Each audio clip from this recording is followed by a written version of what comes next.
Good evening, everybody, and welcome to the Deemerland podcast. My name is Andy, and joining me this evening is my co-host, author of The Great Depression. You might know him from Twitter as @DemonBlog or from Demonland.com as Super Mercado. Good evening and welcome, Super Mercado. It's an occasion to be here at the high water mark of the last 12 years of being a Melbourne fan, shortly before we get screwed out of a final spot. Well, I love your positivity, but there isn't any positivity in your voice. And defend. Just go into a defensive pose, and then you'll either be happy with what happens, or you'll at least have been right. And I would like to point out that the Dees were 9-1 this week to miss the finals. If you're a betting man, thank you very much. All right, well, let's get my TAB account all dusted out so I can get on that one. Also joining us tonight is YouTube vlogger and Dees fan, Caden MacDonald. Good evening and welcome to the Demonland podcast, Caden.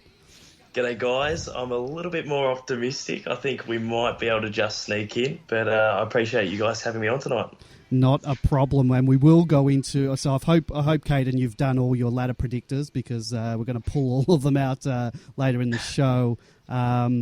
If anyone wants to join us tonight, we do have a couple of ways you can do that. 039016 3666, or you can Skype us on Demonland 31, or if you're listening to this live, jump into the chat room at demonland.com/podcast. If you're listening to this on a replay, you can listen to us live every Wednesday night at 8:30. Now, a couple of weeks ago, we interviewed co-founder of Sports Host Darren Walls, whose company, Sports Host, have partnered with the MFC to help pair newcomers to footy and other sports with hosts who effectively, host these newbies to a day out at the footy. And Caden, you were one such host. Can you tell us a little bit about that experience? Yeah, for sure. So I go to most Dees games. Got my membership 17 consecutive years, and so I go to most Dees games and I vlog. Sometimes I like to film my experiences, and Sports Host hit me up and they sort of asked if I would be interested in hosting. I was a little bit nervous. So if anyone hasn't quite heard of Sports Host, it's where you go onto the website, you make an account, and then you can sort of say a couple of weeks in advance a game that you're going to go to, and then international people or people who haven't been to the football before sort of click on that are going to be holidaying at that time, and they can sort of match with you and you can connect, and then from there there's a little chat. So I got on there and spoke to a couple of Brazilian girls who were really keen to come to the football with me. So we made a day of it. We got on the messenger on Sports Host, met at Fed Square, and I was a little bit nervous about taking, some random people to the football with me. But they had a ball, I had a ball, and it was a really good experience. Well, it sounds, when you're taking a couple of Brazilian girls, it sounds like you're in for a good day out. So how does it, I can't remember, I'm sure we asked Darren this question when he was on. Do you have to pay for their entry into the? How does it work, or do you have to? Do you use your membership to get them in? How does it work in terms of getting them into the game?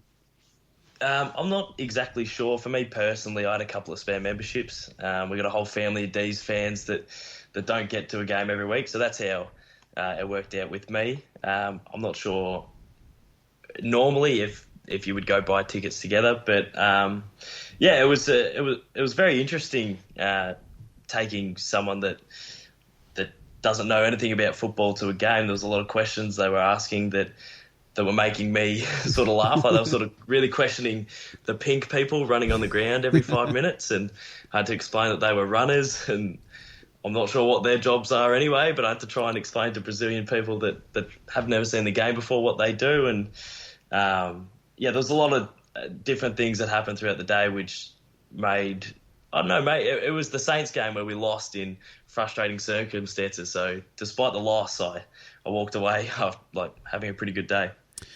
Yeah, it's always, I don't know how you are at the footy. How vocal do you get at a game? Because I know if I was taking someone to the game, I'd really have to be on my best behaviour, I think. Yeah, well, over the years, it sort of went from, I was probably in my probably 15, 16 when it was as bad as it's ever been. Um, and then from there, I used to really spit the dummy, and Dad would get angry about how poorly I would act at the football, just out of frustrations. And then from there, it's like a more quiet frustration. So I was sort of sitting there, and they had no idea about anything to do with the game. So there was 2 or 3 minutes left. We were down by 3 goals, and they were saying, "Oh, there's still time. There's still time." And I'm like, "There's really not still time." But then we almost did pinch it in the end. So maybe they were right and I was wrong. But yeah, it was an interesting experience, especially for someone who I've never travelled or I've never really left Victoria. So to take international people to the football and show them something that I love and ultimately convert them to be Dees fans, yeah, it was a great day. What did they think of our award-winning pre-match and during the match entertainment? Did they get into the old Hogan's Highball and the Demon Dash and just think this is a remarkable show of Australian culture? Yeah, well, I was really shattered that the Hogan's Hangers was done by then, because it would have been quite funny to explain to them what they were doing out there, jumping on each other's backs. But they were interested in the banners. Like the sport that they loved is soccer, and the World Cup was on at the time, and Brazil were still in. Well, I did take them to the football, so they were talking a little bit of soccer to me, but they were questioning what the banners did and some of the stuff like that. And it's stuff like that I don't even think of. Like, I go to the footy, I don't know, probably 15 times a year or somewhere around that, and you sort of take the banners and all the little quirks for granted because it's just something we see every week. But it's funny when you bring someone like that along and they have all those sort of questions. It brings to light how unique our experiences at the footy are. Well, is Aussie Rules the only sport where you have sort of officials from teams run onto the ground, being the runners? I don't think there's any other sports like that. No, I can't think of another sport. I know, with soccer or basketball, the coach is right on the sideline and getting direct messages. So it's pretty funny that our coaches are up 3 levels in the stands on a phone. But yeah, they were definitely questioning. And then I sort of explained, yeah, the guys in pink, they're the runners. And they're like, well, what are those guys in pink doing from the other side of the ground? I'm like, oh, well, they're carrying water. So yeah. Sort of every time I explained something, there was another question that they had. But yeah, it was great. It was a great day. What's the deal with the water boys and girls these days? Are they allowed on the field during the play? Because there's also no other sports where I think during the play there can sort of be people on the field. Well, the real question is, are runners allowed on the ground anymore? Well, they're not allowed. Certainly not allowed to coach, which has been or stand in a hole or guard somewhere. Space. Yeah, block up space. Exactly, but I don't know. Do you think we should get rid of the runners out of the game while we're talking about this? Is there a need for them? No, I love them. I reckon it's, especially when it's a former player, a former cult figure, or a Tendai Mzungu, and you see him running around again. I enjoy the runners. Yeah, I've got a mate of mine who's a runner for one of the clubs, and I like seeing him on TV. So, that great era when Rod Grinter was our runner, and you were always just waiting for him to run through somebody. Was there any? Sadly, he never did. No incidents with Rod. I reckon there was, speaking of incidents with runners, a game against somebody in the late 80s where there was a big brawl and a runner got involved as well. That's just the kind of thing that sadly you don't see anymore, or maybe a good thing that you don't see anymore. Well, I'm not sure. Are you familiar with those videos? There's the sensational 70s and electrifying 80s or something like that. And I think it's the 70s one where a runner or someone throws a ball into the guy on the mark's face. See, we don't want big hits and people get punched in the gob, but surely we can enjoy the scenes of a runner gingerly throwing a ball into a player's face.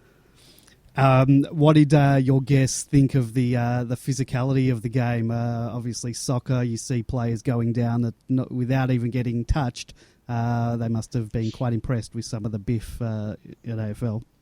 Yeah, they were impressed with the physicality of the game, and it's quite funny because if they watch soccer and someone that they know says they watch soccer, it's just like, oh, you must be skilled. And, I sort of mentioned, yeah, I used to play, I used to play a bit of footy, and they got immediately impressed by the physicality when they put us into the context of playing, not knowing that I would always sheepdog out the back and get a couple of cheap goals. I was nowhere near the heat of the contest, but and one player they loved straight off the bat was Big Maxi Gawn. They were all over him. So how can you not love him? Yeah, especially 200 centimetres and a big beard. Maxi He's was even their got favourite international player. appeal. They can look up his Google ads in Portuguese. So, would you do this? Would you do this again through Sports Hosts? Yeah. So I'm sort of like a pretty cautious sort of person, especially with something as outgoing as this.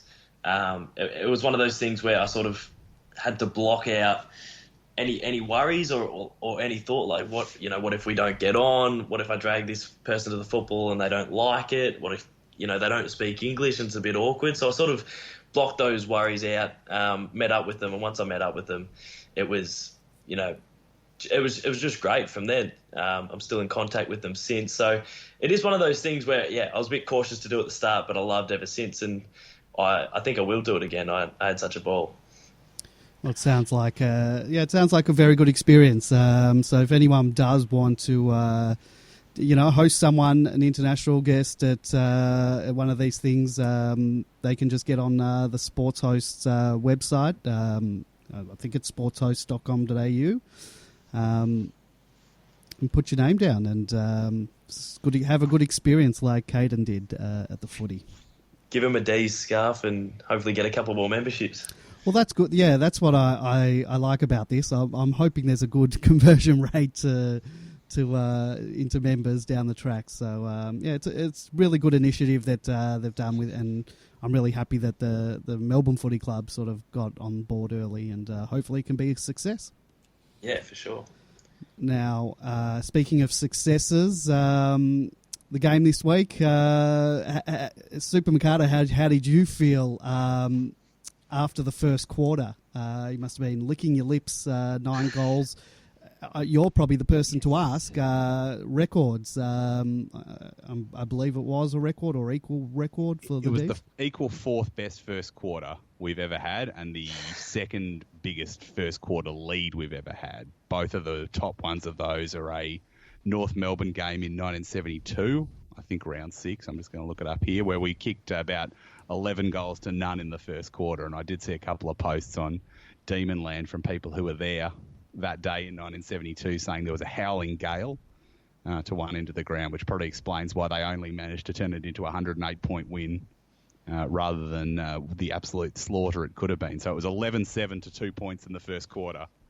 And then North managed to win the second quarter very slightly, held it to 1 goal each in the third quarter, and then I don't know if the wind turned around or something, because the Dees put on another 8 goals to 1. So against the wind. That's the gold standard for that game. But this was certainly the biggest first quarter lead I've ever seen in my life. Certainly biggest first quarter lead I've ever been there for. I must say I was as excited as I was. It was that 10 minutes into the second quarter when we got to about 75 in front that I started to think 186. I started to think records. Yeah, I was thinking more about, I think our biggest ever win's about 140 points and our highest score's 180 something. So I was kind of hoping just to knock one of those off. I wasn't looking to league records yet, but gee, the way Gold Coast were going, it was certainly on the cards for a while. I think we were those in swimming where the line shows where the world record is as they swim. I think we were actually ahead of 186 until about 10 minutes into the second quarter. We were certainly on world record pace for a while. Hard to know what to take out of it when the opposition was just completely, effectively not there.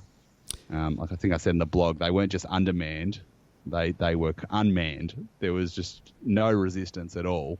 So I'm still not entirely convinced it's going to translate against teams that put up even the remotest fight. But I'm certainly not going to turn it back at the moment.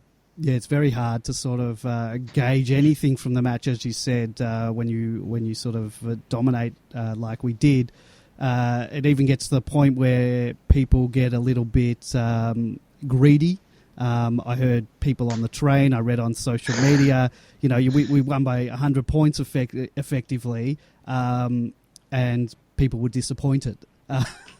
So I can sort of imagine how sort of Hawthorn supporters of the three-peat days would feel probably at some games. But absolutely. It was very much like a lot of the games we played 5 or 6 years ago, where a team would sort of get to 90-odd points in front and they probably wouldn't even be satisfied with how they played. But I think you can only take what's on the field at the time. Got the confidence up. There was still, I thought, a lot of things that could be improved on that performance.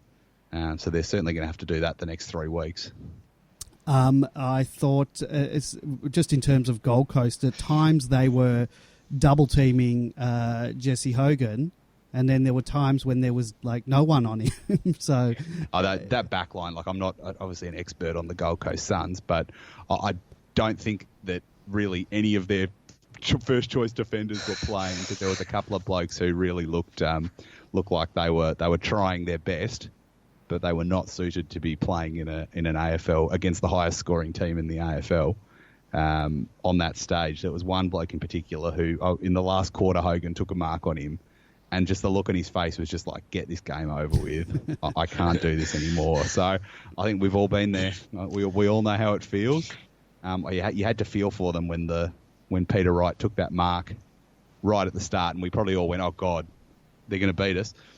And then he injured himself in the mark and was never seen again. Like, how much more bad luck could a team have? So, yeah, it was very much a traffic cones performance, and ironically, they dress like traffic cones.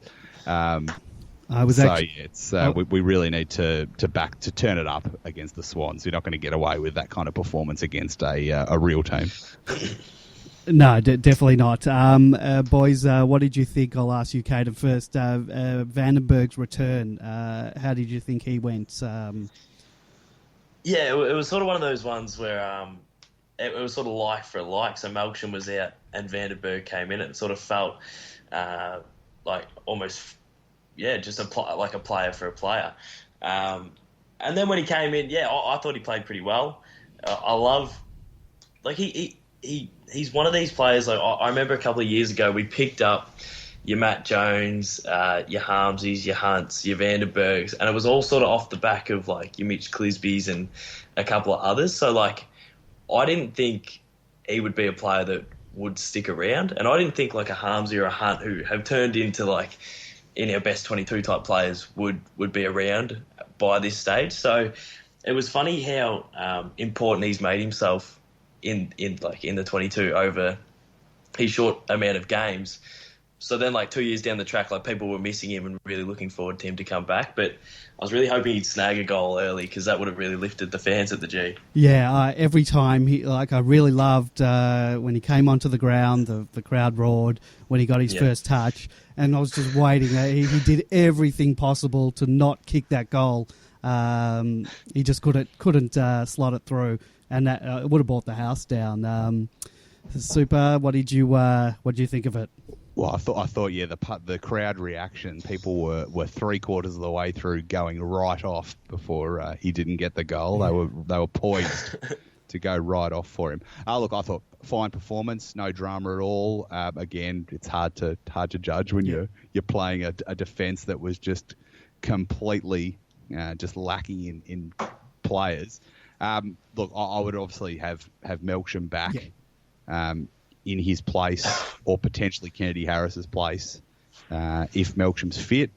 If not, I'm probably just a bit worried that neither of them set up enough for other players. I know that sounds harsh, but I just would like to get a look at potentially Kent in that position as well. But I think obviously vandenBerg, he's done more than enough, even at Casey for the last few weeks, to justify going around again next year. Yeah, I think so. What's the latest on him? I think his contract runs out at the end of this year. So I think he was one of the ones that's still unsigned. If he can stay fit, I would say for the rest of the year they might, and providing he has a bit of return, they might give him a year.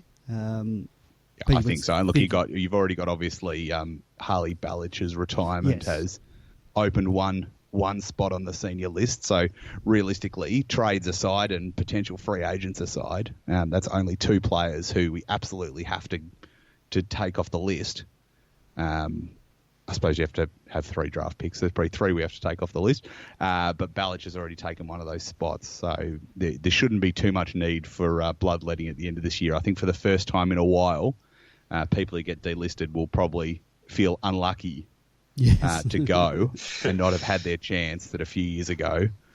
Everyone would have had a game by now. Ballich, Baker, Kilty, everyone would have played a senior game by now a few years ago, whereas now it's harder to get in the squad.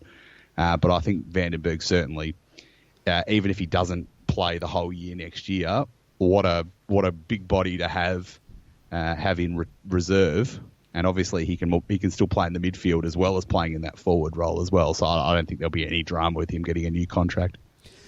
You mentioned Harley Ballich. I think he announced his retirement. It was after our podcast last week. It wasn't our fault. We didn't say anything about him.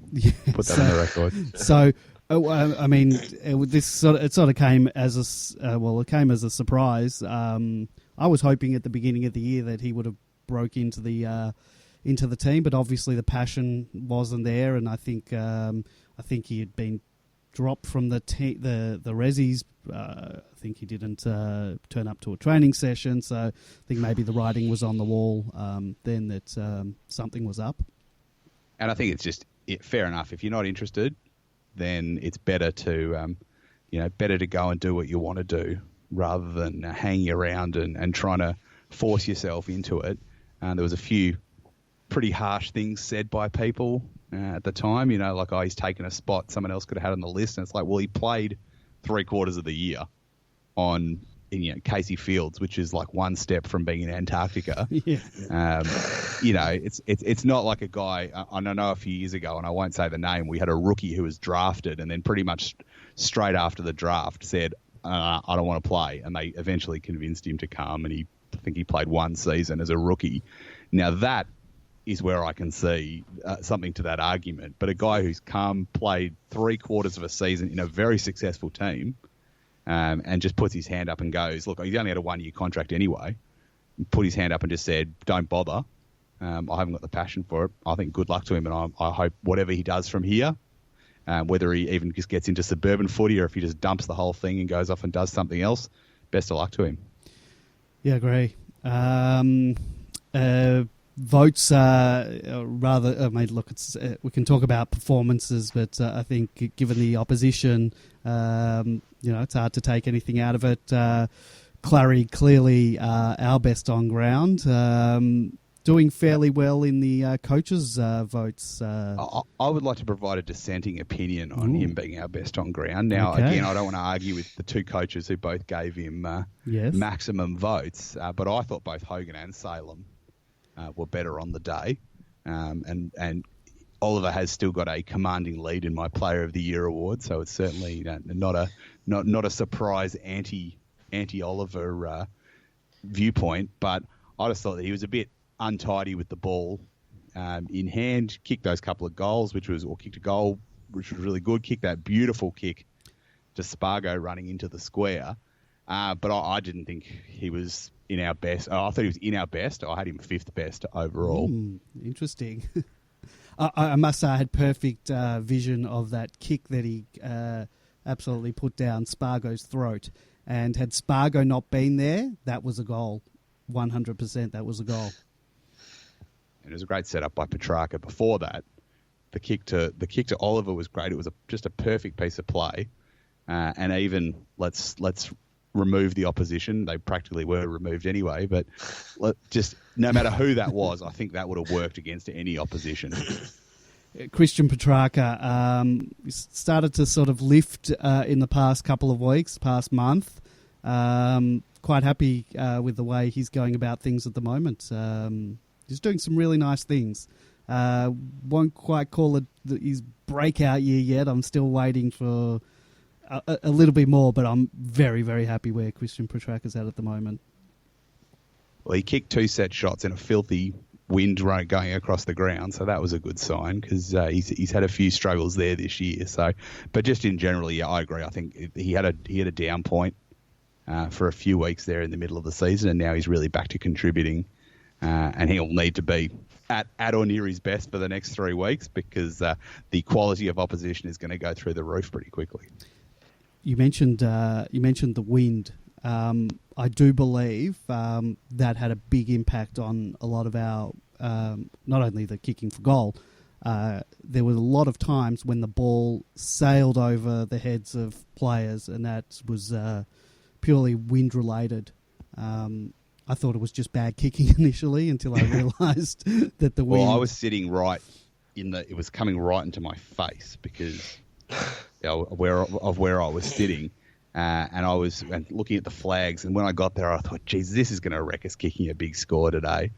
And we're going to have to walk about 15 goals in from the square, and ironically, that's pretty much what we did in the end. So many of our goals did come from inside 30 metres. It's just if it was a still day, I reckon we might have banged through a couple more. But I won't quibble with a 96-point win. Well, you know that the wind is a factor when Tom MacDonald, our sharpshooter, kicked 3 points.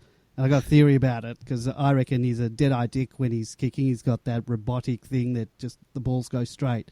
I don't think he factored the wind into any of his kicks. So the ball probably did go straight, but the wind ended up taking it the wrong way. I wondered exactly the same thing, that like in normal conditions, he just goes whack, and because he hasn't had that much forward experience, I know he used to be a forward when he was a kid, but in the last 7 or 8 years, he hasn't had much experience as a forward.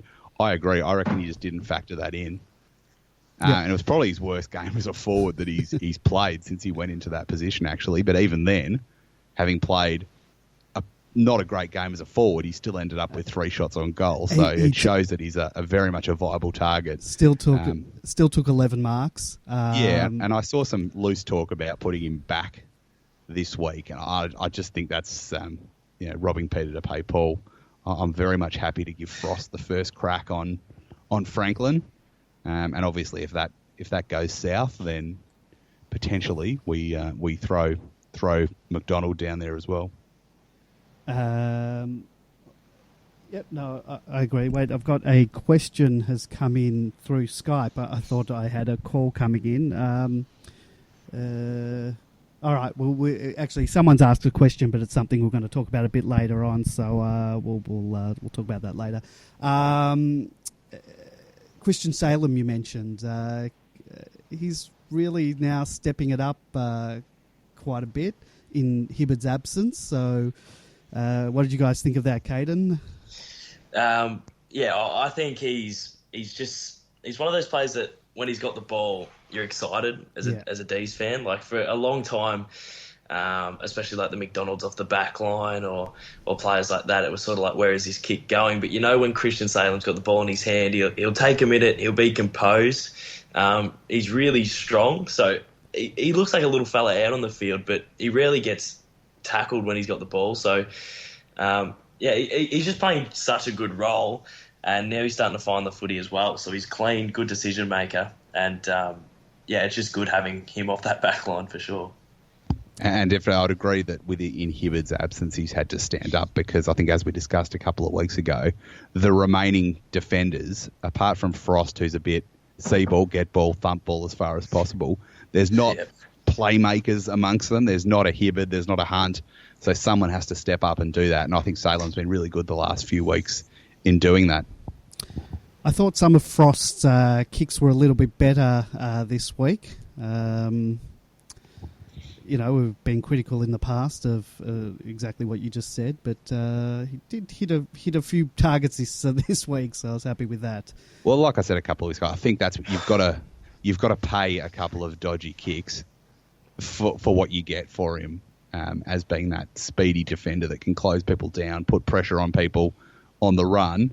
Occasionally, he's going to come out and just slam one down someone's throat, but at least he's going to do it 50 metres away. Not some dinky 10-metre pass inside 50 that goes straight to a defender. Now, I've never done the statistics about when we've interviewed someone and then watched their game the next week to see how they've done. But James Harms definitely benefited from being our guest on the podcast last week. 25 possessions and 3 goals, not bad for someone who had to speak to us. I'm taking it he didn't have anyone to tag this week. No, I don't. I think he started on someone. I'm not sure who he was on, but I do remember him sort of, had the arm on someone early on. But by and the then end, just went, "What's the point?" It's like I'm just going to get the ball myself. Yeah, I'm just going to go kick goals. Yeah, so he's had a great year, Harmsy. Him and Neil Bullen. There's been times where Dom Tyson, who a couple of years ago you'd probably have in the best 22, and a Harms or a Neil Bullen have probably kept players like that out. But it's credit to him because he's just having such a good year and a pretty consistent year as well. Would you class him probably as the most improved this year?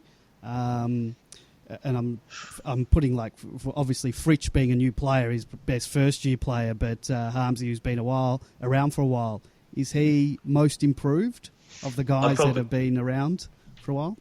I'd probably have Harmsy or Angus Brayshaw maybe. Yeah, probably up there as well. Brayshaw's a hard one because Brayshaw sort of has been, he's had the concussion, so he's been out for a long time and then was struggling to find a bit of form once he came back, but that's understandable because of the injuries and, obviously when you've had that many concussions, you might be a bit wary of, getting clocked in the head, but he's not.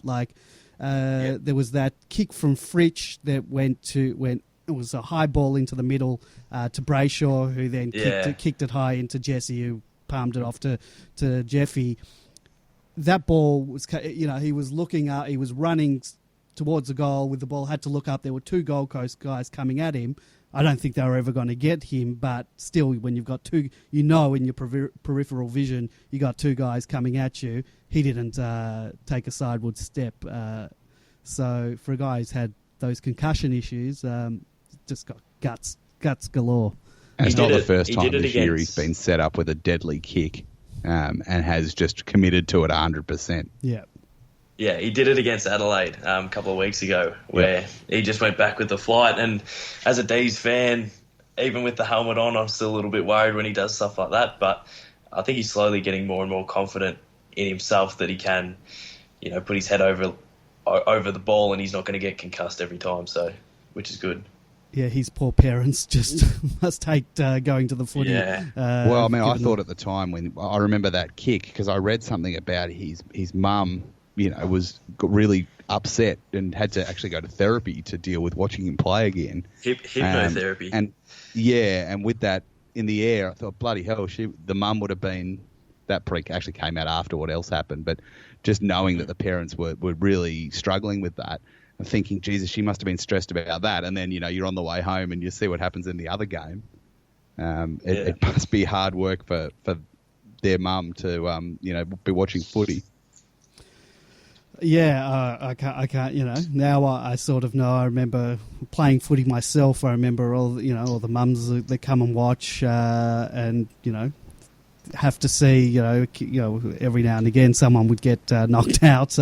This was even in juniors, and I never sort of. I once saw a mother run onto the field, and I was like, "What's she doing?" But now, as a parent myself, now I can understand that. So, any other players that stood out for you boys in the game? I did like Brayshaw. I thought he was very good as well. Look, it was Tyson. I thought that was the best game Tyson has played for probably 2 years. Again, you wonder, is it going to happen against a good team? But I'm very much happy to give him a go against the Swans and see how he goes. I must say, I always hold my breath sometimes when ball's in his hand, but he nailed quite a few targets running down. I was actually impressed with him. I did like Garlett as well. I had to apologise not having Garlett in the votes because I thought he was very good, and I thought he was doing a lot of work without getting possessions. A lot of running, a lot of covering space. I thought he was very good too. I thought Joel Smith was pretty impressive before he went down as well. Yeah, there's a couple of times running out of defence, taking the man on, taking the ball on, and I was so disappointed when he went down again. I mean, the guy's got no luck whatsoever. Doing his shoulder last year, then coming back and doing a knee, whatever he did, and then now. Got a feel for the guy. Definitely still a spot in the team for him next year. But, yeah, you got to feel for the guy because he got that opportunity with Hibbard going down and, probably started to cement his spot. And, they say it's 3 to 4 weeks, but, I don't know. We might not have 3 to 4 weeks. Yeah. Well, terrible timing considering Hibbard's still at least a week away. Yeah. It's kind of, it leaves quite a big hole in our back line. Yeah, and we'll discuss a bit later on when we talk about changes for next week about what happens. The small brigade, Spargo, was a little quiet, but he still kicked 2 goals. So I'm, he's doing what he's there to do. I think Jay Kennedy Harris was a bit quiet, and possibly when we talk changes, he could be one that might make way if Melksham's ready. I think Spargo, what I've noticed with Spargo is that he seems to have real bursts in games. And like Queen's birthday, the second quarter, he was great on the second quarter. And I don't reckon he barely got a touch in the other 3 quarters. And it was somewhat the same in this game. Like in that first quarter, he was right in everything, and then he dropped out of it. So I think that's, give it another pre-season, give it another, 20 games of experience over the next couple of years. I think he's going to be a very dangerous player. Put it this way, none of us expected anything from him coming into the year. We drafted him. I didn't think, given his size, I didn't think he'd be playing this year. I hadn't seen him, but I wasn't expecting him to play this year. I've been wrapped with him, everything he's done. Give him another pre-season under his belt, as you said. He'll bulk up a little bit. People won't be able to break tackle. At the moment, sometimes it's easier to break his tackles. But I think a pre-season under his belt will be all the better for it. And we have to remember he's still only, 18 years old? Exactly. I know he looks about 35, but he's actually only 18 years old. So, like I said, pre-season, another season of senior games. I think he's going to be a very damaging player in the next couple of years. When he got drafted, I heard something like he was the most competitive person in that draft. Yeah. And that's something that really excited me when we got him, because obviously there's been years where players would come in and it would appear like the competitive level wasn't as high as what we'd all want to expect. So it's great that we draft players like that just have a real ruthless competitiveness. And then I think we just saw that from early on in his career, and he's certainly someone that I get around for sure. He's a little star. Yeah, it's weird. What Supergato, what pick did we get him with in the end? He was number 29, yes. So he came just before Fritsch. Because there was talk that he'd go earlier, but then he didn't, and we were surprised when he was still there, so we snapped him up. It's always a bit funny when you hear those players who were supposed to go earlier and then sort of slip through the cracks. But usually we're the ones picking them 15 spots before they're expected to, and then we never hear from them again, except for Oliver. Yeah. That has changed the landscape on surprise draft selections, getting that one right. Now, what do you think? They sort of rested Maxi a bit, obviously, for the team thing, so that we can, over the next few weeks, probably use him more. But perhaps puts a bit of a dent in his own personal tilted at a Brownlow. But I guess the team has got to come first. They know that umpires are never going to give Ruckman enough votes to win a Brownlow, so they must be going. He's not going to win it anyway. Let's just do the team thing. Well, it'll be interesting come Brownlow night how he's viewed. I reckon he'll do better in the second half of the season, just because there's a lot of that talk of umpires not giving Ruckman votes, so they might be more conscious of that. I just think that he does so much forward and back as well that will count in his favour. Yeah. He's not just getting 66 hit-outs and 15 hit-outs to advantage in a game. He's going back and taking big marks in defence. He's taking big marks in the forward line. He actually sets up play around the ground. So realistically, I think he should do extremely well in the Brownlow, but I just don't have the confidence that he's going to be treated that way by the umpires. The thing about Maxi is as well, like sometimes, being a Dees player, the ball isn't given to you as cleanly as you'd like, and the way, like how clean he is, like at his toes, and the way he's been moving through traffic as well, it's almost, I think early on in his career, he'd sort of just run in lines, and if he's bending over to pick it up, he's sort of just running into players. But recently, I've been seeing him move really well through traffic. He's really clean below his legs, so. I hope he goes well on Brownlow night. I'm really excited for Brownlow night for the first time in ages. I think our highest, vote getter won't just be, a 10 or 13 vote year. It's going to be an exciting. There should be Brownlow someone in night the top 10 at least. And I reckon there's a good chance we're going to have two inside that top 10 as well. Which when was the last time we had sort of two players sort of up the top end of it? It's been a while. Was it 0-2 that Johnston and Uze finished? Would have to have been 0-2 because it certainly wouldn't have been 0-1 or 0-3. They were sort of third and fourth in the overall count. Well, if you go by the coaches' award, we've got two in that, and I know they're 5-4, 3-2-1, so it's more votes to go around. The best voting system of all. Yes. So we've got Gorney's, they lost his top spot, he's second, and then you got Oliver in fourth now, and probably will stay there because fifth, Gaff won't be getting any more votes this year. He got votes this week, I saw. Yeah, we'll talk about the Gaff. We may as well talk about it now. That was the next thing I had on my list, the Gaff Gate. What did Supermccarter? What do you think of the whole circus this week? I'm just glad that he got more than Bug. Oh, absolutely. Because Bug did pretty much, I would say, the same thing. He wasn't trying to punch a guy in the face, but he caught him in the face. And I think if you do that, bad luck, you get 6 weeks. But when you throw on top the actual impact of what happens, I was ready to rip the place down if he only got 6 weeks. So I don't know if I can say that 8 is fair because, the poor bloke's, by the sounds of it, possibly even going to lose his teeth from what happened. So, look, you might go up to 9 or 10 on that, but I think it's very fair to take into account the impact of what happened. But like I said, with Bug, I think 6 is fine. If you throw a punch and you just accidentally happen to hit someone in the head, then you still got to do the time.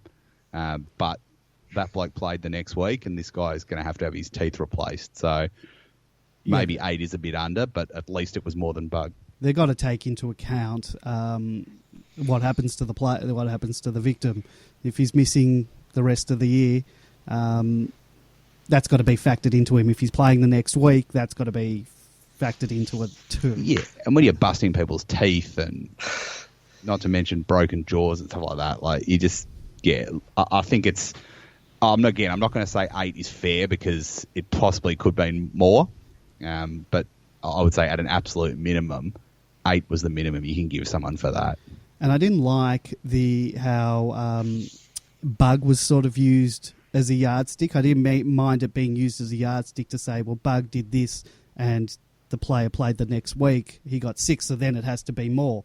But there seemed to have been a bit of accusations thrown out there that Bug was more of a thug than he actually was. I mean, we know he was a bit of a serial pest at that time and, he was getting under players' skin, but that's a fair way. I think some of the media built it up that, he'd been suspended a lot more times than he was, and I think he'd just been fined.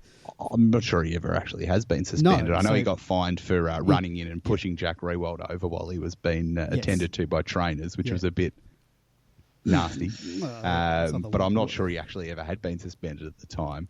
But of course, with the Gaff, we get the guy's a good guy. He it's not in his character. It's like, well, bad luck it is now. Once you do it, it's in your character. And I must say, I really wish in a situation like this, the player would just come in and just go, I did it. give me the penalty. Well, they had a cavalcade of character witnesses. Yeah, his headmaster from school. I was going to say, 19 years old? Well, what's the statute of limitations of like he could have been a complete high school bastard since he was in high school for all that guy knows. It's ridiculous. I don't think my high school principal would even know who I was. No. Yeah, I wish mine Jack wouldn't. Darling Mine had wouldn't done it, either. so we could have got him on. We could have got a reference from his school days. So, what did you think, Caden? Fair, the amount of weeks he got? Should he have got more?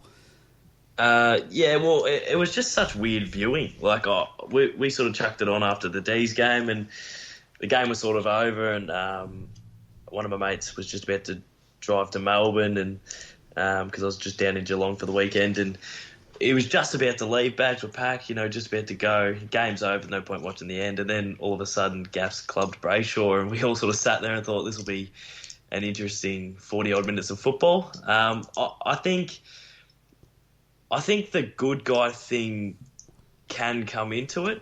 So I know it was between 8 and 12, and it went to 8. I thought it was, probably maybe not fair in terms of like these kids just had surgery on his jaw and he's lost teeth. But I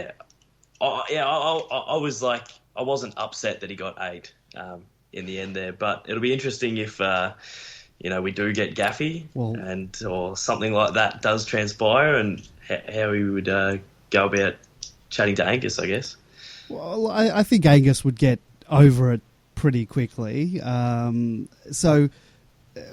The question is, there's been a lot of people on Demon Land, sort of, half of them are saying, well, I've got no problem with him coming. And then there's a group of people who are, no, I don't want him now. I mean, where do you guys sit on that, that fence? If he turned around and headbutted the bloke and it was like a fully malicious attack on him, I could understand it. But in this case, I think it's pretty clear that he did something he didn't mean to cause what actually happened, but he did. Yeah. So I think even Andrew Brayshaw in the end will probably say, you're a dickhead, but I knew you weren't actually trying to punch me in the face like we were in a bloody street brawl or something. And I think that would flow through to Angus as well. Doesn't the other Brayshaw brother play for West Coast? Yeah, he's a West Coast player. player. There you go. So are they feuding now? Can we, if we don't get Gaff, if Gaff suddenly feels obliged to stay at West Coast now, can we nick the other Brayshaw? Yeah. Now, I was also thinking, well, if he gets 12 weeks and we get him, we're getting screwed out of this somehow. Well, let's hope West Coast play a few more finals. Yeah, as I said, if we can make it to the finals and we can play, West Coast are the team I want to play on Grand Final day, and 1 week at a time, boys. But if for some strange reason we get into a Grand Final, they're the team I want to play. What did you think of what happened with the West Coast? Was it the CEO who said they played golf? Yeah. Well, what's the story there when they clearly didn't? Is it wires crossed and he heard something? I don't think it was a good week for CEOs of interstate clubs when you had the Gold Coast bloke threatening to take player agents to court for allegedly telling their players not to play for the Gold Coast. I'm not a lawyer, but I'm not entirely sure how you can sue someone for that. But yeah, it wasn't a great weekend for interstate CEOs. So Gaff, we're going to take him still if he wants to come here. Yeah, I'd have him. So. By any means necessary. Yeah. Agreed. Red card rule. Are you for a red card system? I know in this case the umpire didn't see it, and I mean, what? All right, we'll ask the first question. Are you in favour of a Super McGard? Are you in favour of a red card rule if it's something that's blatantly in front of an umpire for them to get sent off? I'm in favour of clubbing people at the tribunal. Yep. If they do it, and not literally, not eye for an eye. Retribution, but no, I'm not in favour of a red card rule. I will listen to the case if they can tell me who's going to do it. Is it going to be a field umpire? Is it going to be a video umpire? How long you get to decide when you're going to send the person off? But I think it's just fraught with danger. Like, for instance, Jeremy Cameron, when he slaughtered Harris Andrews That's a a few red weeks card. ago. Now, but would you argue that was just in the play? Like, we all know what it was. I think Yeah. we could all see through to what it was. But Yeah. in the snap of the moment, do we say that that's a red card, or do we spend 10 minutes going forward and back on the video while he's still playing before someone makes a call and says, nah, that was a raised elbow. You did it at the last minute. You're off. Or is it just left in-play incidents not covered? That's probably the only time that I could potentially agree with it, if you took out in-play incidents and just concentrated on off-the-ball incidents like this. But yeah, and it would also be like, what if someone did a striking action which, hit a person but didn't quite knock them out? So is it only red card if one team loses a player, or is it a red card for certain acts? You have to do medical. The medical guys have to fill in a report on the side. How long do you wait into the game? Can you clobber someone with 5 minutes to go and still play out the rest of the game because somewhere they're writing reports and viewing video and trying to decide whether or not to send you off? Yeah, it just seems like there's a lot of grey areas there that I don't think that'll ever come in. Well, even a few weeks ago, was it the Freo guy who did the tackle and knocked the guy out? I think it was a Port player, or vice versa, got knocked out. Yeah, Robbie Gray got knocked out. Are we pulling a red for that, or is that okay because it was a tackle and we don't know if it was malicious or not? Like, that's probably even another step on from the Cameron one, where you could probably pretty quickly come to a decision on that one. Whereas this one, you could drive someone into the ground and it's going to be a case of, do we give them a red or not? I can't. Yeah, like I said, I would consider the case if it was off-the-ball incidents, but definitely not for in-play incidents. But the tribunal should clean people up. Yeah, I think they've got to clean up the jumper punch and the gut punch, or more so the gut punches as well. And I don't think they're doing enough there. George on the outer says Sydney embraced Tony Lockett after ironing out Peter Caven. So I think they got rid of Peter Caven. That helped. Yeah, to get Tony Lockett. Now, do you remember Peter Caven went on the Andrew Denton show and clubbed a Tony Lockett effigy with a baseball bat? And then had to apologise to Tony Lockett afterwards. Correct. By the time, I reckon, he'd already gone to, do you go to Fitzroy or Adelaide or something? He definitely went somewhere else. But yeah, he still had to come out and apologise. It's Adelaide. Yeah, D Old Fart says no red cards for him. AFL can't even get the score reviews 100% correct. That was crazy. That's the Port Adelaide game, because to me that was clearly a poster, and even the score review couldn't get that right. We're not going to be able to tell if the fist hit the head or not. The score of that score review helped the Dees, so I'm not going to complain about that, but it was clearly a point. Absolutely. That I don't want to get into the ladder predictors early, but that set up the Port Adelaide collapse theory. Yes. Very nicely. Yes, I believe I've been saying that for weeks. I talked it down a few weeks ago, but now I'm in. It'll be we'll talk about later, but that West Coast Port game will be very, very interesting. Yeah. But I believe West Coast can't play away from home. The old Hobart theory, even though Port Adelaide is a lot closer, I don't think they can play away from home.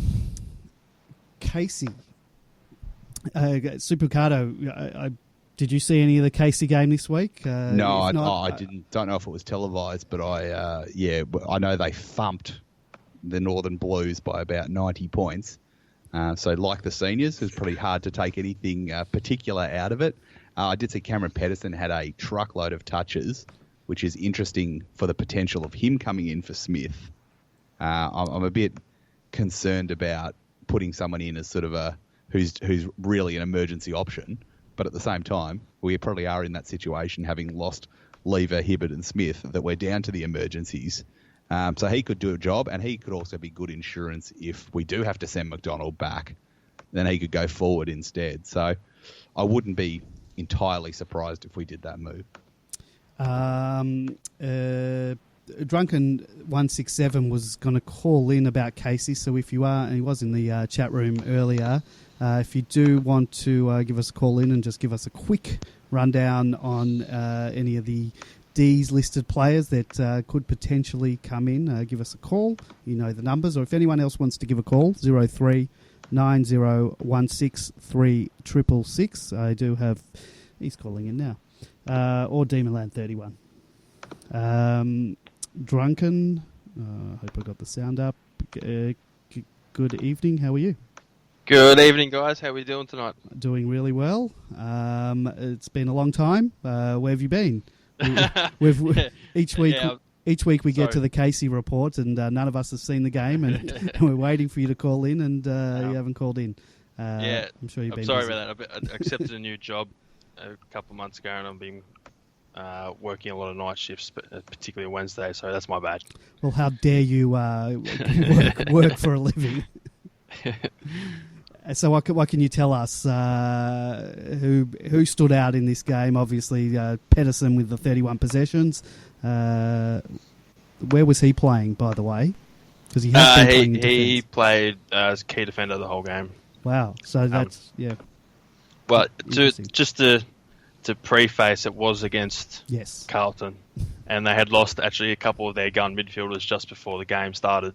Even like their captain and a couple of the AFL blokes ended up playing in the seniors. So similar to the Suns, they were decimated.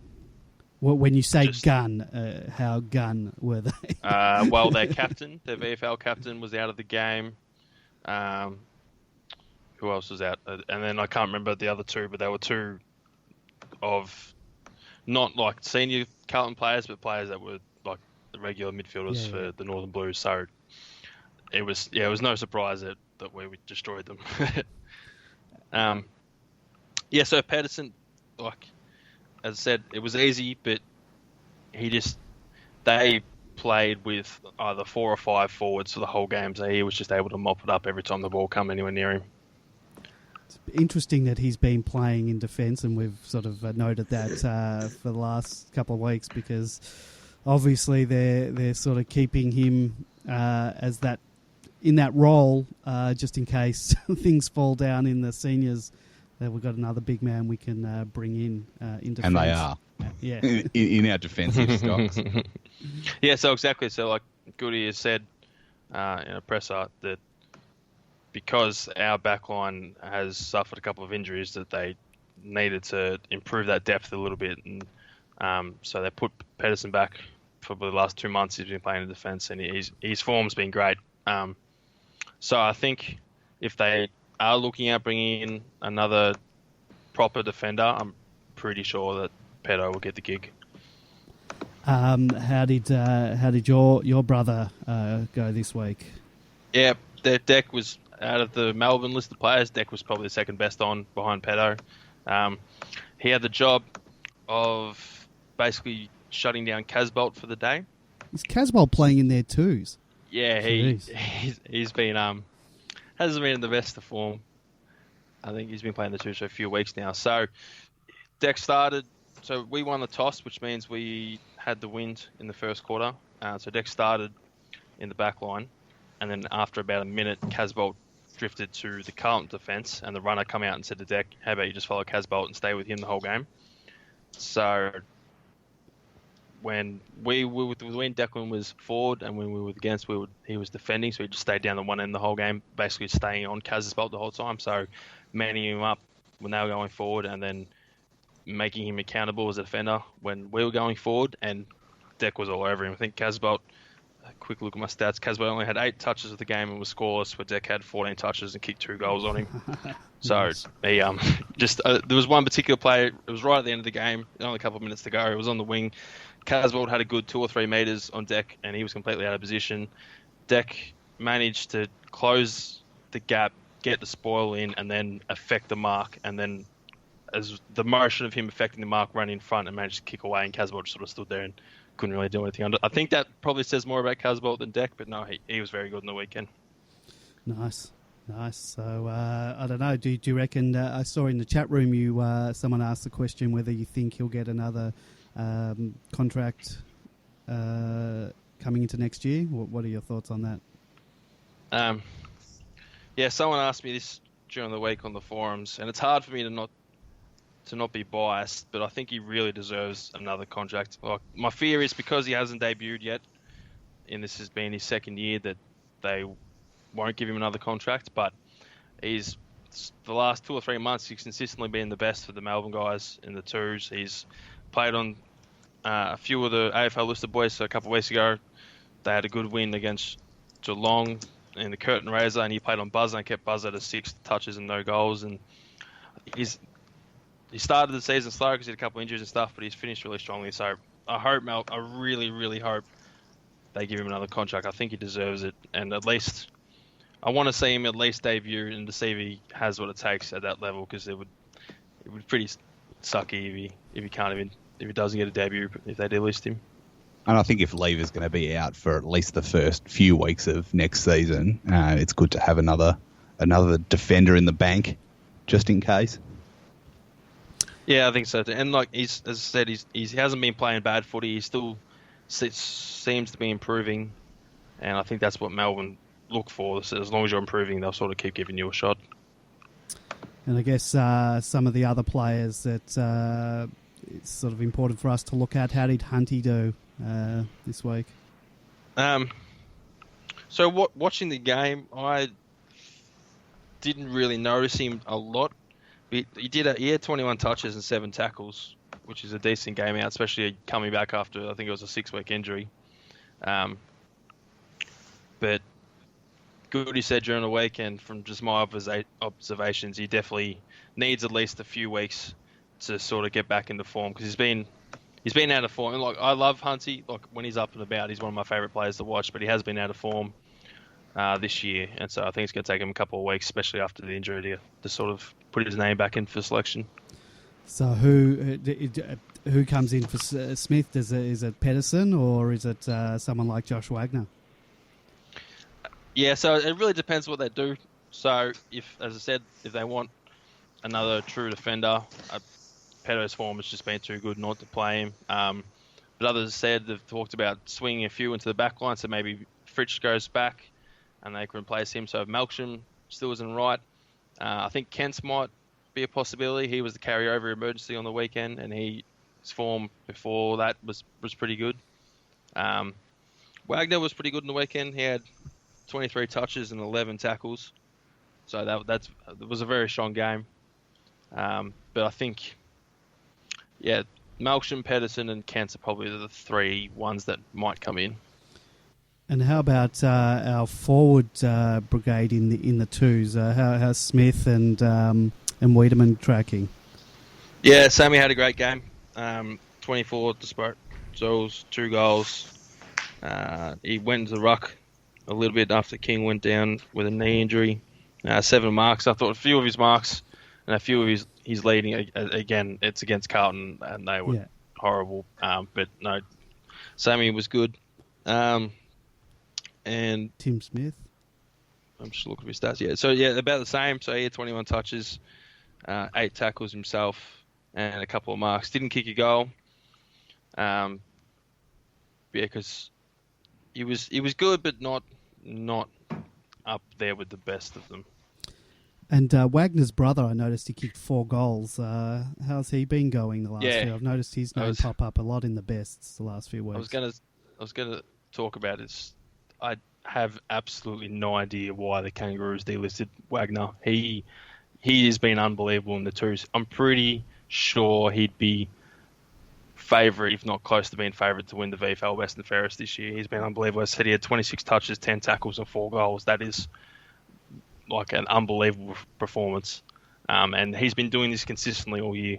As I said, I had no idea why the Kangaroos delisted him, and I'm pretty sure he's probably going to get picked up next year. Where does he play? What's his natural position? He plays as an outside mid.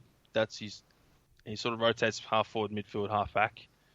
But that outside mid forward, so it's like similar to Petrarca probably. So Petrarca plays that forward and then swaps into the midfield. That's what Corey does. It's interesting. Wonder if the Dees will have a look.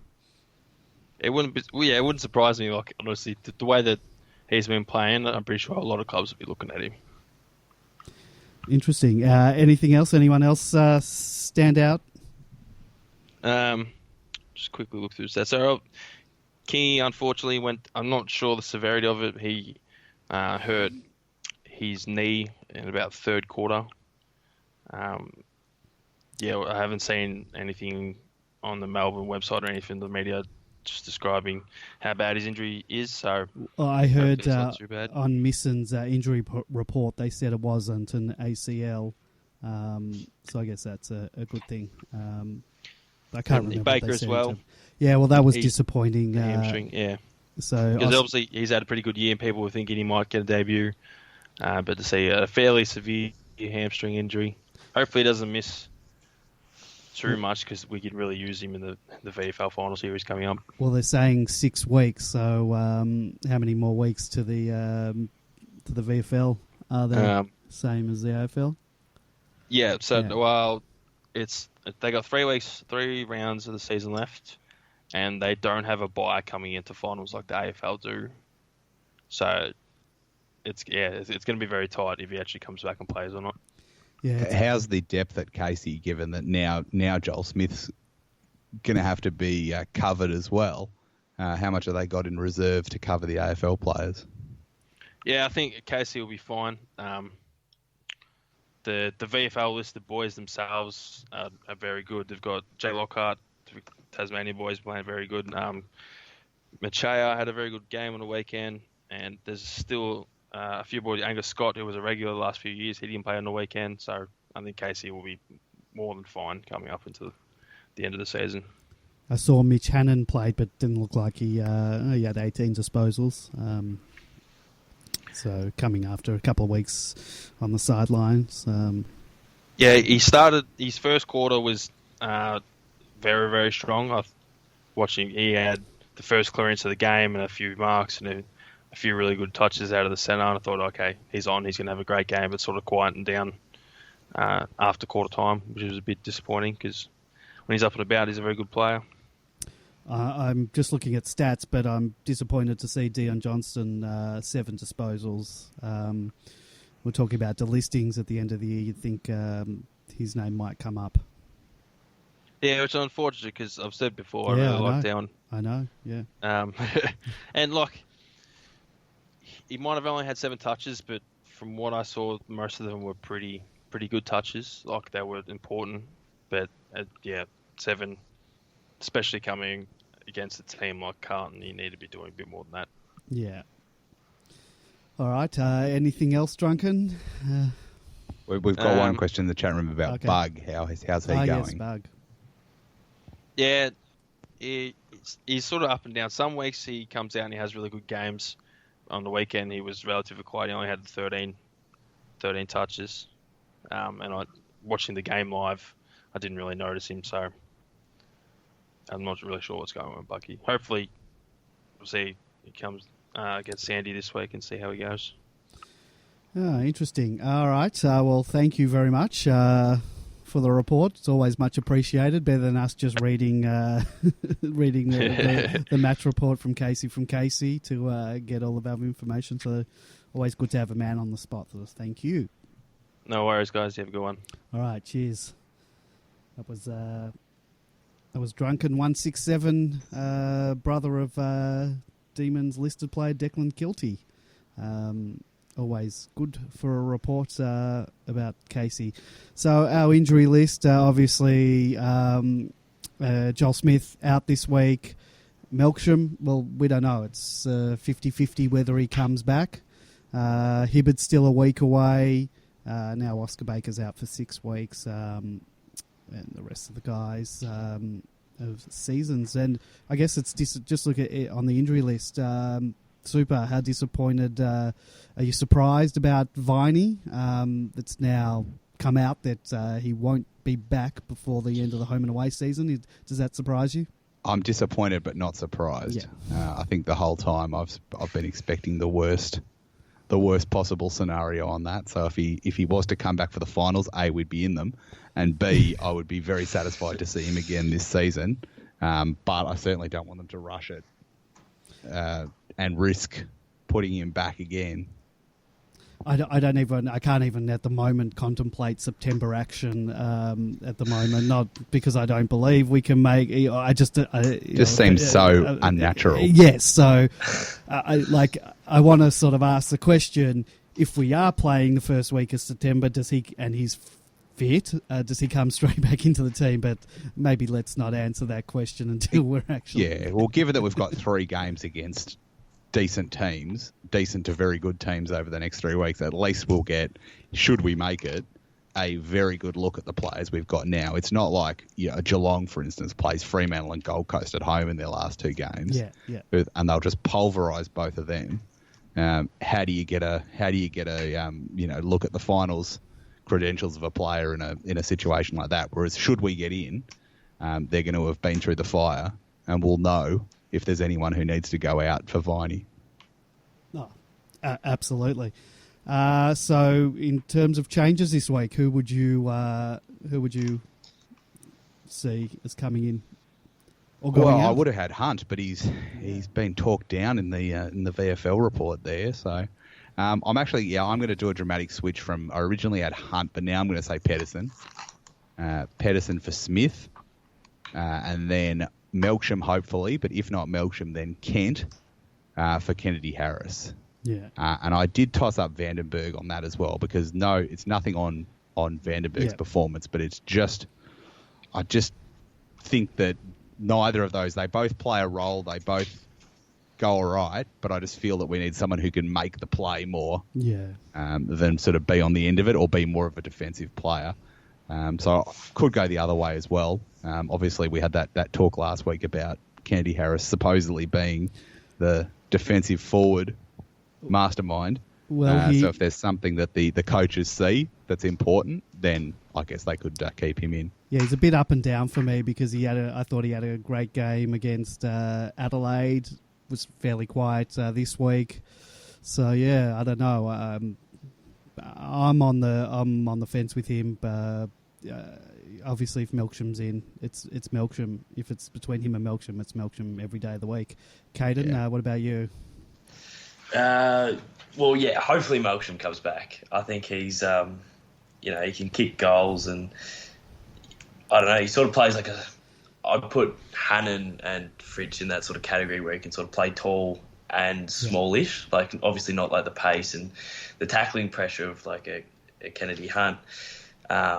Just speaking on Pedersen, he's such a good team player. Like he's just one of those players that, with Joel Smith down, he could come in and give the back line a chop out when Gorney goes down. He gives the ruck when, he competes in the ruck and can play forward. So he's one of those players that if he is on the ins, come team selection, you're not disappointed as a Dees fan. But I've been pretty happy the last few weeks when we've had no changes and stuff like that. Obviously, there's a forced change this week, but it's been the first time in a little while where we've got a consistent 22. So, obviously Melksham, hopefully he can come in, and then maybe Pedersen for Smith. I think that was what was said earlier as well. Yep, I agree. Just some other things before we talk run home and ladder predictions.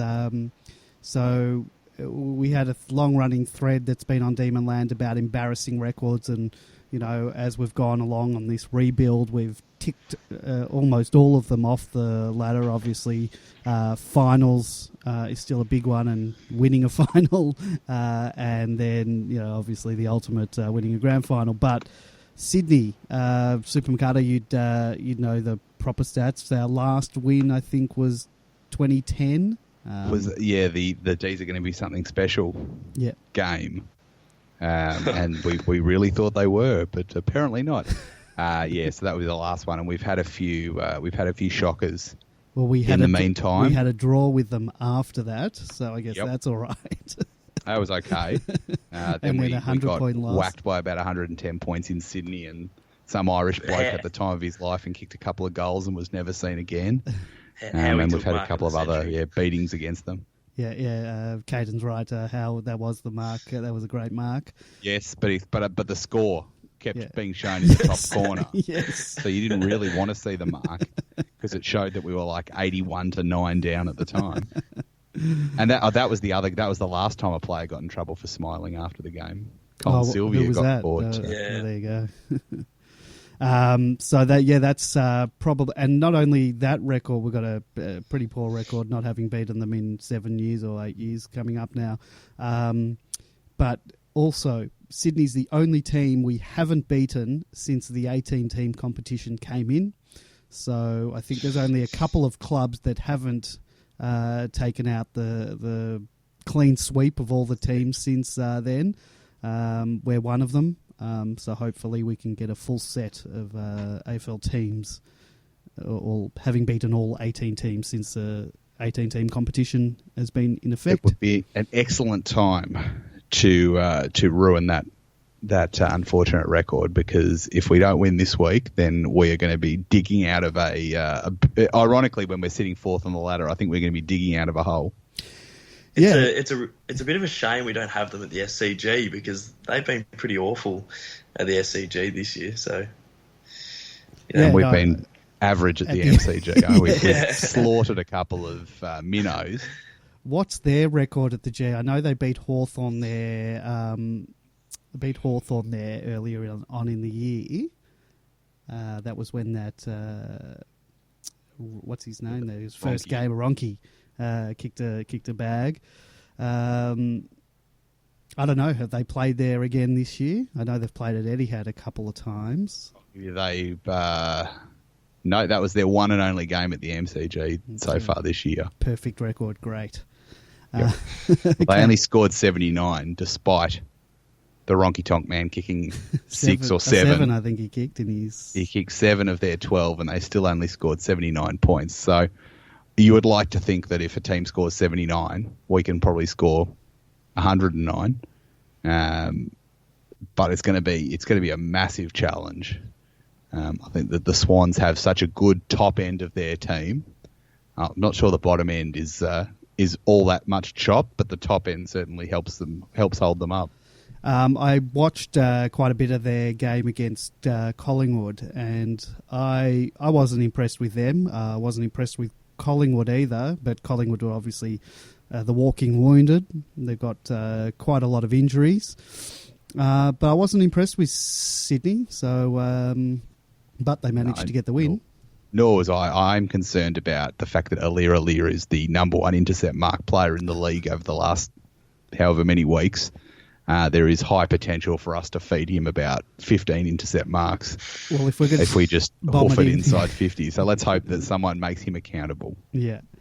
Before we talk the run home, the results that happened this week. Now, happy, not happy with the other results. How did you want the Essendon Hawthorn game to go? There was seemed to be on Demonland a bit of some people wanted Essendon, some people wanted Hawthorn, but definitely wanted Essendon to win that game, considering they've got Richmond and Port still to come, and no percentage. Yeah, and no percentage. I can't believe anyone wanted Hawthorn to win, but that was a shocker of a day for us. The Adelaide fiasco that paid off in our favour. That was good. But the Brisbane one, that was the worst. And not only that, they had the chance to sew up the game. And what do you think about that? The around the corner kick. Are you in favour of that, or just going back and kicking a normal drop punt? I would say I'd be in favour of kicking the normal drop punt, but obviously the players know better. Tom MacDonald tried exactly the same thing the next day. And that was one of his misses. So the question is whether he should have gone back and put it through. The funny thing is with Rayner, he actually kicked a ripper of a goal earlier in that quarter. Set shot, 40 metres, 50 metres, kicked the set shot beautifully. But I think when he had that right in front with 30 seconds left, I thought, I know where this is going. With our record for after the siren and end of game kicks, I know exactly where this is going, and across the face it went. So how did that game then affect everything to come? Well, North have not an easy run home. They got the Bulldogs, who they should beat.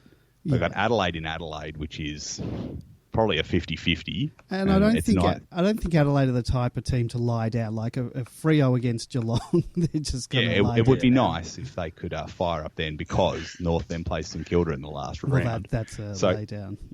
If they had lost that game to Brisbane, I would have said they would be in big trouble. Yeah. I reckon they would have been the team that gets to 13, because I still reckon someone's going to get to 13 and miss out. I reckon it would have been them. So it's really that Adelaide game is really important to us, just like the Port Adelaide West Coast game is. Vital that we get the right result in that to make it as easy as possible for us, and to try and insulate against any absolute fiasco where we win 13 games and have a percentage of 128 or something and still miss the finals. Of the games this round, what do we want happening? First games, Essendon, St Kilda. I don't think doesn't really matter, but we may as well get St Kilda some form before they play Hawthorn and North.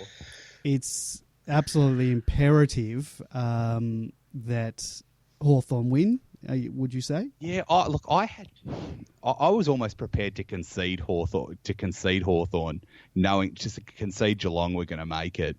But having done the numbers again, yes, I've got that. Even if they win, even if they beat, I've got them beating Fremantle by 80 and Gold Coast by 80, and they still would fall short of us on percentage by about 4 points. So I've switched now, and yes, I'll be backing in the Hawks. Gold Coast Richmond doesn't matter. Nope. Richmond have sewn up top spot. So the Port West Coast. Big game. Yeah, it depends. It depends which version of our future you're looking at. The people who are clinging on to a top four. Well, the top dream. There's the top two dream as well, but would obviously want wins. Port to win. But those of us who are just trying to get us in there by hook or by crook certainly want Port to lose, and to lose demoralisingly, because we want them going downhill at 1,000,000 miles an hour against Collingwood and Essendon in the last two games. They've probably got the second hardest run home behind us. Yeah. Collingwood, Brisbane, no brainer. Brisbane, we want to win that. It's not going to happen. But you know what? Brisbane are playing all right. Good form at the moment, but I don't think so. And I guess that puts Collingwood, Port Adelaide into it potentially not as bad if Port win. If Collingwood have lost as well, so Collingwood lose 2 in a row, they might drop back into the danger zone as well. Is there any chance Adelaide can knock off GWS? Does the GWS? How does that help us? Them GWS losing, is that not even a factor? Besides position in top four, but they play Sydney in the second last game, so if they were to lose both of those, it could end up as an in-out game versus them in the last round. Oh, the AFL would love that. That's what they. I was pleased to see during the week that Scully's out for the season. Yes, well, so I wasn't going to talk about that, but yes, there's no fiasco of him kicking a goal after the siren. Can you imagine? Can you imagine? I think there would be a stand torn down at the G. So actually, this week there's a lot of good games. This is the AFL must North be Melbourne Bulldogs. Yeah, Bulldog is just crucial. Based on their capitulation last week, I can't see that happening, but maybe that will fire them up. Hopefully, North come in tired after their adventures in Brisbane. And then no brainer for our game. Most important game of the year. Must win. If we don't win this, we have to win the last two to be sure of getting in. And even then, I don't think it's 100% sure if every other reasonable result goes against us. But hurting Sydney, like basically I've got us on my ladder predicted coming 8th now, and Sydney coming 10th. So if you swap the wins, we go down to 12, they go up to 13. They would actually still miss, and that would put Geelong into 8th. I've got a very optimistic ladder predictor in front of me now. I've got the three wins to round off the season and us finishing in second. I would prefer yours. Jeez, that'd be all right. That would be something special. Well, I've got us playing a final against Collingwood, so I've set it up for spectacle. This coming from the most pessimistic Melbourne supporter. Well, yeah, West Coast are not totally, unbeatable in Perth. Like, look at that ridiculous game where Essendon were about 50-0 up on them. Yes. Oh, yeah, that was in Perth, yeah. Now you got Kennedy will be out, Gaff will be out. Yeah, it looks like Nat Nui. Like Gawn will just run riot against whatever second-rate, fill-in they've got doing that. So it's not entirely out of the question, but I would very much like to be going into that game thinking if we win, that confirms it. Yeah. If we win and 100% be in, and that's what we need this week, and preferably having North and Geelong having lost as well, to give us that extra. There are scenarios that get us into that last round without it actually, or get us into that last day of the season without it actually meaning anything. And that's what I want. On how many wins without having I think the two wins? Even if we just win, I've done so many permutations that I can't even remember now. But there was a scenario in that last week where we can get into that game, and it doesn't matter what happens in that game, and it doesn't matter what happens in any of the games on that Sunday. That we can be comfortably at least inside the 8. Maybe we need to win to finish 4th potentially. That's my goal. That's what I want. If we can't win all 3, but if we're in a position based on other results to not be able to fall out, but winning and putting us into the top 4. But we have to win this week because we have to hit a knockout blow on Sydney. Yeah. Because their percentage is much lower than ours. So if we lose this week, that's another team that could potentially roll in the mix at the end. Whereas they've got GWS and Hawthorn in the last 2. On my ladder predictor, if we were to beat them this week, they can win one of those 2 and they're still going to finish below us by miles on percentage. Yeah. So it is absolutely 100% crucial to win this week. More so than any game other than round 23 last year, which was, win and in, than any other game in the last, 10, 12 years. What is the feelings that you guys have going into this week? Because I sort of had a, it's too good to be true feeling last year, and it was one of those ones where, the unthinkable had to happen for us to not make the finals when I went to the game against Collingwood. But a large part of me just knew, it's not over yet. We just, we've got to get this win and then we can relax. And a lot of my mates during the week were like, oh, you guys are going to make the finals, you haven't seen them for ages, finals footy. And I almost got caught up in it. But being a Melbourne supporter, it's not, anything can happen. Don't trust anyone. So how do you guys feel going into this week? Well, I can see both things happening. I can see us having one of those games where we just, I don't know, if you remember the preliminary final against North Melbourne. Now, I have no recollection of what my feeling was going into the game, but I just remember during the game when we had sort of, even by half-time, I think we had sort of shown it, we were playing well. I can just see us just kicking lots of goals and the crowd going nuts, but then I can see us playing like we did against Sydney last year on that Friday night and just getting blown away. So I don't know. I know that our team is talented, and if things are going right, we can destroy teams, but things can go horribly wrong with this Melbourne team too. So. Even any win will do in this case. Oh yeah, I'll take because it's so crucial to keep them down and buy us that insurance that they can win against GWS or Hawthorn, and it's not going to affect us. Well, I think I'm not sure we deserve to be as red hot favourites as we are. I don't know what the betting is. What is it? Oh, it was quite sure. It was $1.45 or something like that. It was very much in favour of us. I'm not sure if I would subscribe to that, but at the same time, I think we do.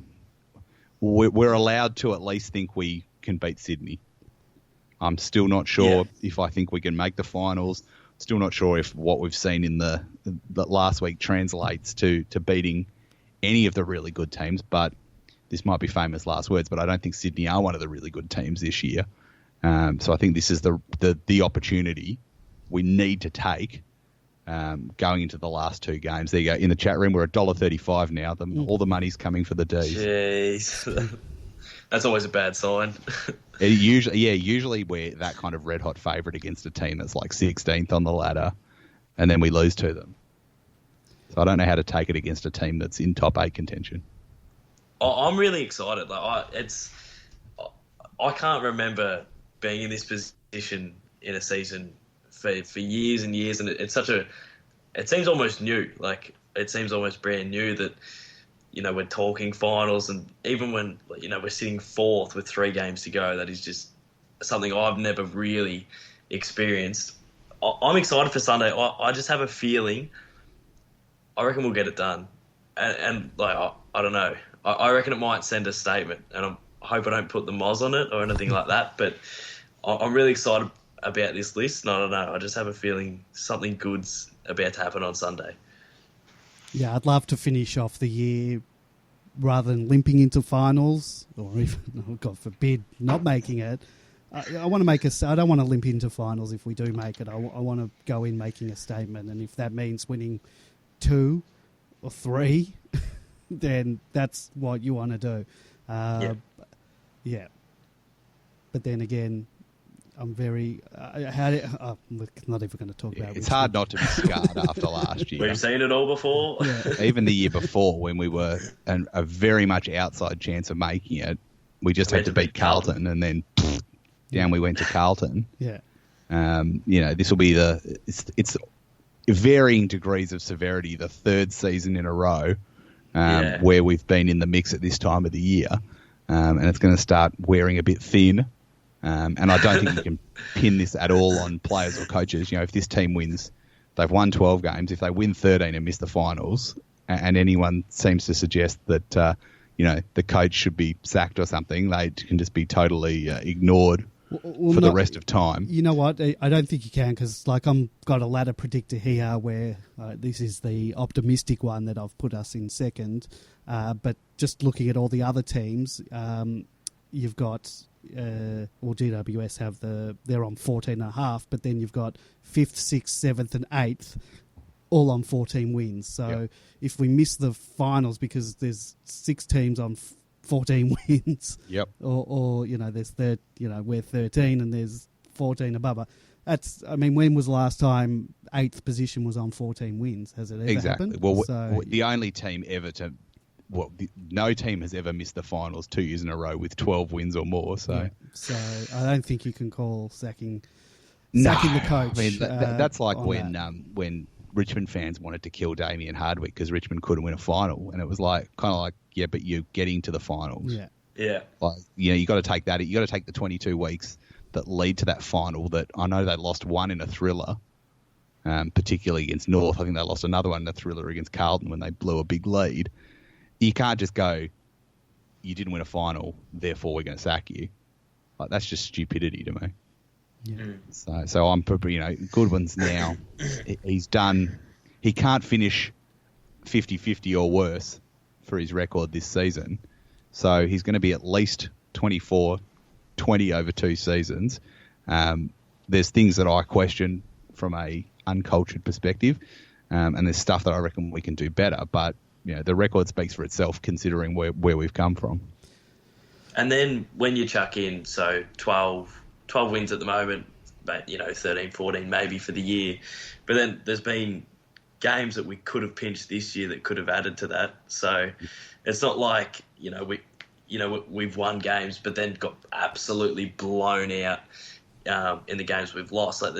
Which we have, but two games this year, really. Not 2. There hasn't been those real deep thrashings. It's the Richmond and the Hawthorn game. Even the Collingwood. If we beat Collingwood twice and pinch the one against Port, we're almost a top 4 team. So and I think this year it's it's the most exciting finals race probably ever in the top 8 history of the top 8. Which unfortunately isn't really been talked about much except by the people who are in it, because we're all too busy complaining about the rules and, spectacle and stuff like that. But it is like someone is going to get screwed royally in this race. And I'm hoping it's, a North Melbourne will just bomb out like they got away with it last week. I'm hoping they'll just hit the floor and just plummet out of contention. But otherwise, yeah, like I said, I've got us 8th on 13 wins and only finishing sort of 4% in front of Geelong. So, if I crank it up a bit and give Geelong a 120-point win, against Gold Coast, we only finished 0.6 in front of them. So, there's a chance that we could have to beat or have to get within a certain margin of GWS. It could be like the end of last season all over again, watching percentages. Yeah, I don't think my heart could take that. No, at least this time, if it all goes to that last game, it will be halfway over when our game finishes. We don't have to wait 24 hours to watch our fate be put in another's hands. Yeah, I couldn't do that that again.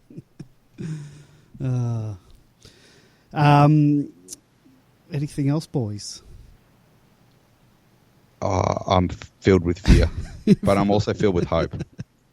Yeah, I mean, I think I'm at that. I know we've got a good team, but I agree. We've got 3 weeks now against quality opposition.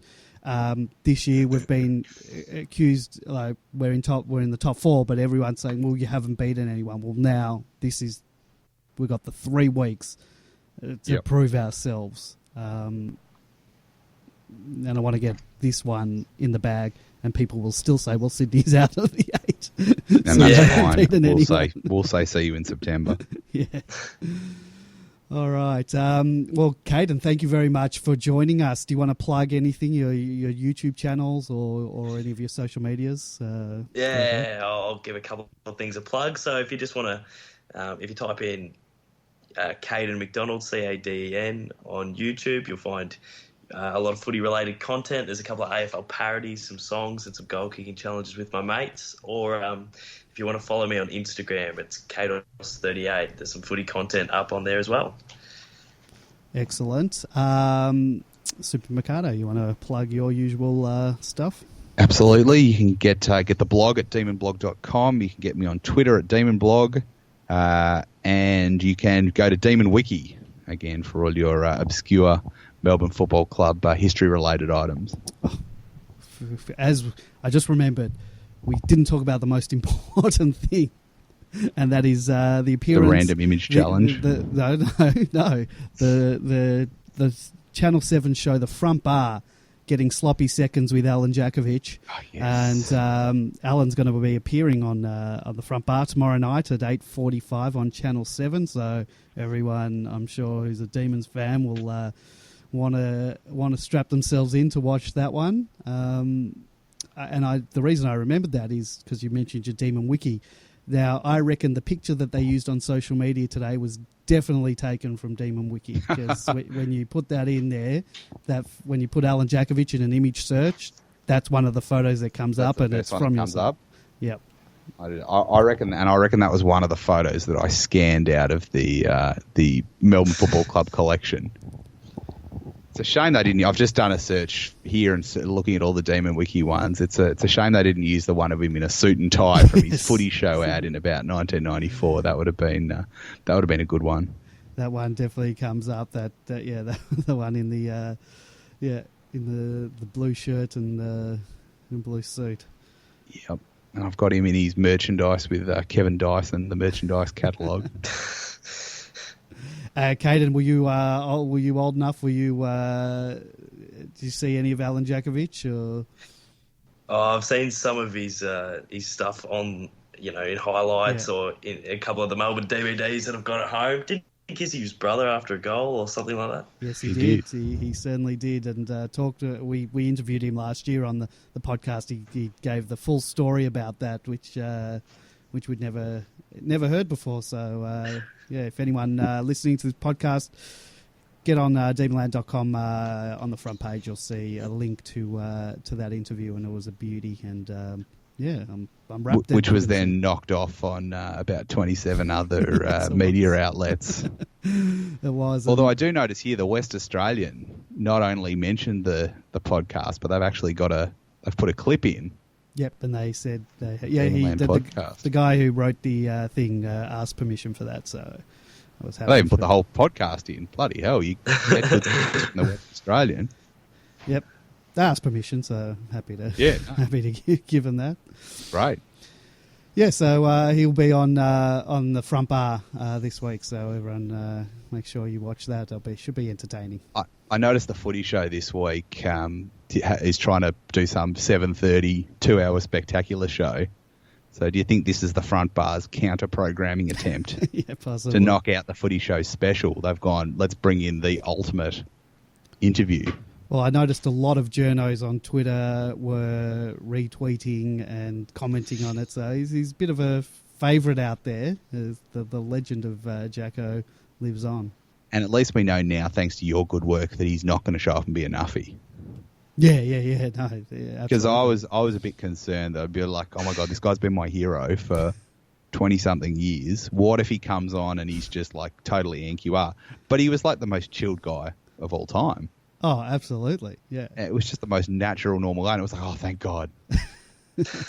my hero is not, he didn't come on and, start cutting offensive promos on people or anything. So we can be sure we can go into this TV appearance knowing that he's going to provide quality content. Yeah, it should be good. And I'm sure they'll pull out, 100% they'll pull out the clip of him kissing his brother. There's no doubt about that.